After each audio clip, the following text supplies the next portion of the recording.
আজকাল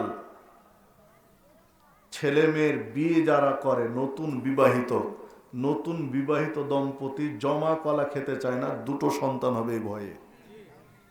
নেই, একদম পাক্কা শিরিক এগুলো। কারণ কলার বাবার ক্ষমতা আছে সন্তান দেওয়ার, সন্তান দেওয়ার মালিক আল্লাহ। কলা খাওয়া ছেড়ে দিলেন কেন? জমজ কলায় যদি দুটো বাচ্চা হতো তাহলে তো জমজ কলা থাকার কথা ছিল ডাক্তারের চেম্বারে, MBBS ডাক্তারের চেম্বার থাকবে। ও ফুটপাতের দোকানে জমজ কলা বিক্রি হতো? জি না, এটা তো কমন সেন্স, চিন্তা করলে বোঝা যায়। জমজ কলায় দুটো সন্তান হলো ডাক্তারের চেম্বারে থাকতো, ফুটপাতের দোকানে বিক্রি হতো না। জমজ কলা খেলে দুটো সন্তান হবে, চিন্তা করা শিরিক। রাত্রে ঝাড়ু দিয়ে ময়লা বাহিরে ফেললে ক্ষতি হয়ে যাবে, এই চিন্তা করা শিরিক।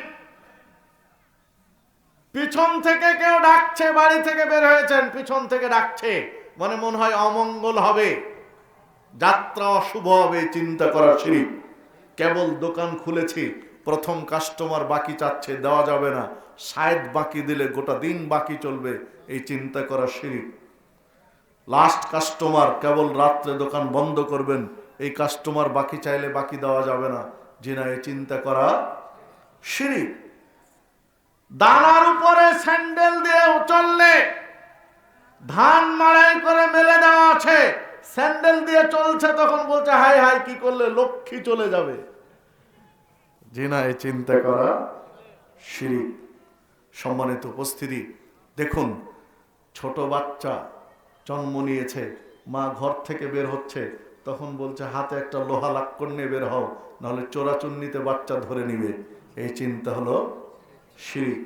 বাড়ির উপরে কাক কাকা করে ডাকছে, তখন বলছে কেউ মনে হয় মারা গেছে, এই চিন্তা করা শিরিক। সম্মানিত উপস্থিতি, দেখুন, এরকম অসংখ্য, অমুক দিন তমুক দিন, সোমবার কোনো এলাকায় মঙ্গলবার, কোন এলাকায় রবিবার, মাছ কাটা যাবে না, এই চিন্তা করা হলো শিরিক।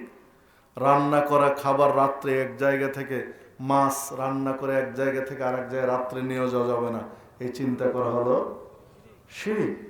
এরকম অসংখ্য শিরিক রয়েছে।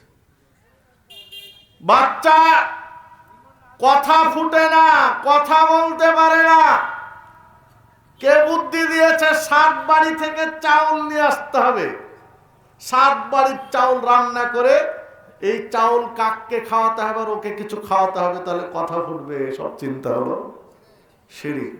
হাঁটতে পারে না, বাচ্চা বড় হয়ে গেছে, 2 বছর 3 বছর 2.5 বছর হয়ে যাচ্ছে, হাঁটা শিখে না, তখন ওই মহিলারা এগুলো ভালো বোঝে, গুড়গুড়ি, ওই ছোট ছোট করে গুলি, আটার গুলি বানায় দিয়ে ওটা ভাজে, দিয়ে ওই আটার গুলিগুলো মাথায় ছেড়ে দিবে, চারিদিকে গুড় গুড় গুড় গুড় করে ঘুরে গেল, মানে এবার গুড় গুড় করে হাঁটা শিখবে, সব আকীদা হলো শিরিক।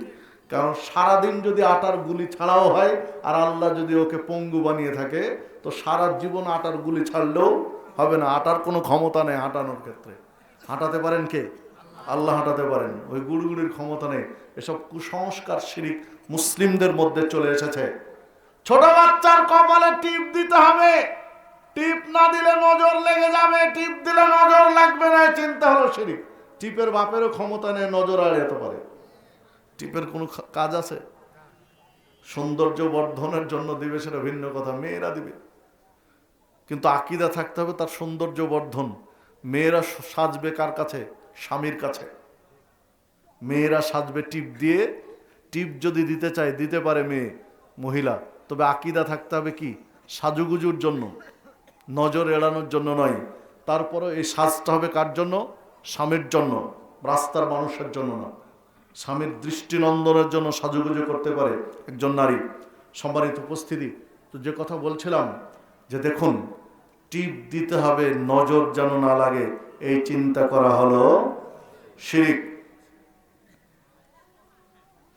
লোহা আছে, ধরেন হাসা বঠি আছে, কেউ ডিঙ্গিয়ে পার হতে দিবে না, যে ডিঙ্গিয়ে পার হলে তার অমঙ্গল হবে, এই চিন্তা হলো শিরিক। ছোট বাচ্চা বসে আছে, কেউ তাকে ডিঙ্গিয়ে গিয়েছে, তখন বললো হাই হাই আবার ডিঙ্গিয়ে পার হও, কেননা না হলেও বাচ্চা ছোট থেকে যাবে, খাটো হয়ে থেকে যাবে। তা এটা ভুল না, যে ডিঙ্গিয়ে পার হয়েছে তাই ওকে আবার ডিঙ্গাতে হবে, তাহলে তো আরো বেশি খাটো হওয়ার কথা। একবার তো ডিঙ্গিয়েছে, তাহলে খাটো হয়ে যাবে, তাহলে আরেকবার যদি ডিঙ্গিয়ে দেয় তাহলে তো আরো খাটো হবে। তো আরেকবার ডিঙ্গিয়ে দেয় আসলো কেন? একজনের মাথায় আরেকজনের মাথায় ঢি লেগেছে, তখন বলছে আরেকটা ঢি দাও, নাহলে শিং বের হবে। তাহলে এই চিন্তা হলো শিরক। একটা ঢির কারণে যদি একটা শিং বের হয়, যদি আরেকটা মারে তাহলে তো দুইটা বের হওয়ার কথা। তাহলে ঢি মারলে আরেকটা ঢি কেন আসলো? এসব শিরকি আকীদা মুসলিমদের মধ্যে রয়েছে। সম্মানিত উপস্থিতি, যে কথা বলছিলাম যে শিরিক থেকে আপনাকে আমাকে বেঁচে থাকতে হবে।